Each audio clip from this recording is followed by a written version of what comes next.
Good news is, as we were talking about, there are parents who are saying enough is enough. And they're not just complaining. Complaining is not the best thing to do. I mean, yes, let's lift our voices, but then let's do something. Let's pray. Let's prepare, and let's take a stand. And that's what FRC Action was on the ground today in North Carolina, helping citizens do as it pertains to public education. Joining me now to talk about what's happening in North Carolina, both today and tomorrow, is our Senior Fellow for Education Studies, Meg Kilgannon. Meg, welcome back to the program. Thank you, Tony. It's so nice to be back. It's so great to be able to tell you about this wonderful day we had today. Yeah, tell us about it. We were in Raleigh, North Carolina at the beautiful Christ Baptist Church. We were co-sponsoring this event with NC Values and FRC Action. And we did our virtual school board training back in June, and we didn't really know what to expect for an in-person event. We had a little over 100 people come to the church today from 9 o'clock in the morning until 2 o'clock in the afternoon, hearing speakers and having fellowship and praying and hearing about how to run a campaign. And at the end of the day, at 2 o'clock, we closed out with a prayer, and we said, please, if you're thinking of running for office, please come to the front of the church for us to talk with you afterwards. And Tony, 50 people came forward to talk about running for office. Some have already declared their candidacy and are working on their campaigns. Some are running on slates so that they will have a controlling majority of votes on the school boards all across the eastern part of North Carolina. It was just really a wonderful, wonderful day of activism and community and fellowship, and it was just a joy to be there. So now we are in Charlotte, or near Charlotte in Mooresville at Trinity Baptist Church with Vice President Mark Harris.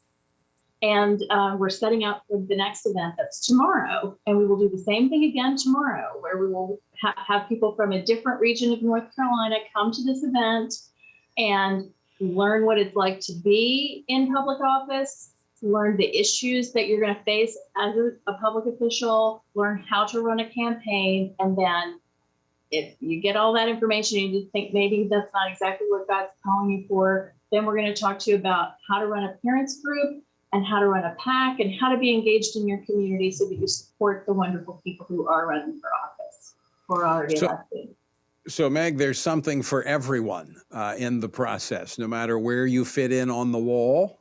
As Nehemiah, put everybody to work. There's a place for you. So, again, give our listeners, because we've got a lot of listeners in North Carolina. So, give them the details. Where and when tomorrow? Tomorrow, the doors will open at 8 and will go until 2 o'clock. We are at Trinity Baptist Church in Mooresville, North Carolina. We would love to see you. We have registration is available online at frcaction.org/schools. You can find the registration link there and the exact address for the church. But if you know where the church is and you just want to come in tomorrow and you can register the morning of, we'd be so happy to see you. All right, and folks, if you didn't catch that, go to tonyperkins.com. We should have a link up there for you. All right, Meg Kilgannon, I want to ask you a question. You were in the Trump administration Department of Education. The President of the United States, Joe Biden, tweeting out this morning about a Florida law protecting parental rights, protecting elementary school kids from inappropriate sexual material that would confuse them. President saying this: I want every member of the LGBTQI+ community, especially the kids who will be impacted by this hateful bill, to know that that you are loved and accepted just as you are. I have your back, and my administration will continue to fight for the protections and safety you deserve. End quote. What does this tell you about the priorities of the Biden administration Department of Education? I have to tell you that is a shockingly disturbing statement to come from a supposedly devoutly Catholic president. I'm, as a Catholic, horrified that he could say that in public and seem to get away with it. I'm glad that he won't on this show. The priorities of the Department of Education are to access the whole child at every opportunity possible and do it without the engagement of parents. And we as a society really need to think very carefully when people tell us they want to talk to our children about these intimate matters and they want to do it outside parental guidance. I think those people are telling us something about themselves that we should pay very close attention to. Yeah. Let me throw something at you that you're probably not prepared for, but is it time just to eliminate the Department of Education at the federal level? Well, that would be great, right? We absolutely would be great to get rid of it. And during the Trump administration, there was always a plan afoot to try to figure out a way to get rid of it. If it's true that we can't get rid of it, we definitely need to make sure that it is as small as possible and that it does only the barest minimum that needs to be done at that level. At this point, there's not terribly much good coming from it that would make the case for keeping it. Well, and when you look at the amount of money that comes from the federal level down to the state and local level, it's actually not that much. It depends on the state, and you're somewhere between 7 to maybe 10%.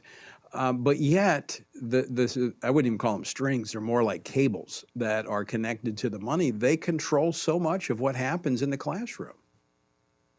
It is a huge influence. It's a very negative influence. And then when you consider the situation with student loans for college and university and the tremendous financial obligation that represents, it really is such a negative drain on the economy and the educational infrastructure. Ever since the government started guaranteeing student loans, tuition has gone up. Every single year, and that's just not helping people in the end.